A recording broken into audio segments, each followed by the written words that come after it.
Led off over 7 furlongs. The O'Driscoll's Irish Whiskey EBF Fillies maiden, and it is Cape Sounion disputing it early on, with composing on the outside of Princess Sue, being followed at the end of well over a furlong by Minerva. On the outside is Cecita, they're tracked by Justicia. Zalejna Dama's next, then I'm Not Leaving You, and on the inside is Phenomenal Filly, and then Beaufort Beach. 2 lengths to Celestial Sun, who's followed by Queen of Hawaii, and trailing the field, continuing towards the halfway stage, is Dunleer Dancer. Closely grouped, it is Composing, just shading it from on the rail Cape Sounion, followed by Hesita and Princess Sue. Minerva's next, Zalejna Dama wide of them, followed by Justicia. I'm Not Leaving You is next, followed on the inside by Phenomenal Filly. They've passed the halfway stage. Less than 3 furlongs to run. The O'Driscoll's Irish Whiskey EBF Fillies maiden. Composing and Cape Sounion, very little between them, followed by Hesita, then Minerva. Justicia is trying to pick up on the outside of Princess Sue, and then Beaufort Beach and Phenomenal Filly and Queen of Hawaii. Racing to the last furlong, and still little between Composing and Cape Sounion, kicking clear of the remainder. Inside the final 150 yards, Composing still just shading it from Cape Sounion as they close in on the line. It is Composing stepping forward from a debut here with Cape Sounion, Justicia next, and then both. Seen a really good performance on her second start, Composing under rider Wayne Lorden, getting off the mark here this evening at the Curragh in a race that threw up a good winner in Lake Victoria, of course, last year for you, Aidan O'Brien. Well done.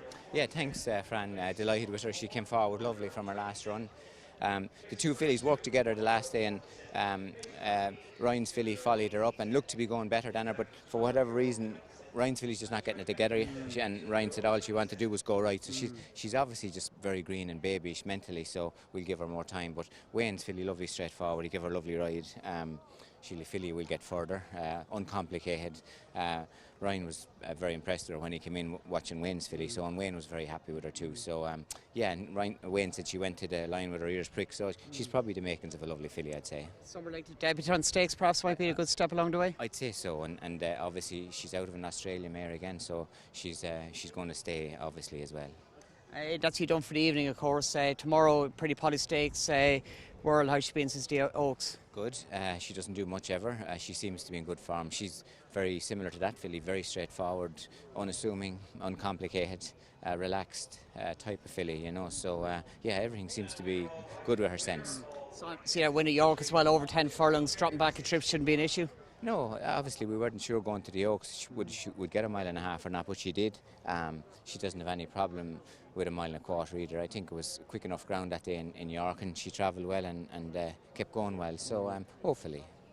You've had her back up for the Oaks well to go and win the Pretty Polly, minding being one. Yeah, absolutely. I think Peep and Fawn the same. Got beaten the Oaks and came to the Pretty Polly, so yeah, so no, it's a great race. It's a great time of the year. It's the 3-year-old fillies' first time to meet the older fillies. The classic generation, obviously, it's a little bit like the Eclipse, as the colts meet the older horses the following weekend. So yeah, no, it's a lovely, very important competitive race. Roll on to Derby on Sunday, of course. Lambourne, brilliant at Epsom. How's he been since? Yeah, good. He's an Australia colt as well, unassuming, straightforward, uncomplicated horse as well. It's amazing. You wouldn't know he's in the place, you know. So he's lovely natured horse, very kind. So no, looking forward to him. Everything has went well since Epsom with him as well. A number of other runners in the race as well. Puppet Master might be the next best, perhaps. Yeah, he had a lovely run in Lingfield, and we put him away for Ascot, and he didn't get to run, but he's a lovely horse. 1.5 miles should be no problem to him. He doesn't mind taking his time a little bit in his races. He seems very well, and his work has been nice. He's done, I think, 2 bits since Ascot, since he didn't go to Ascot, and they have been lovely. So yeah, looking forward to seeing him run. Great stuff. And I just mentioned the Eclipse, of course. Henri Matisse, is he likely to go there?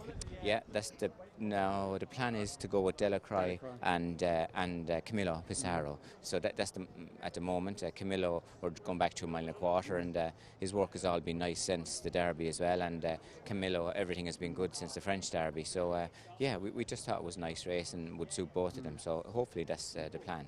Great stuff. Thanks for the update. Best luck over the weekend. Pleasure, Fran. Thank you.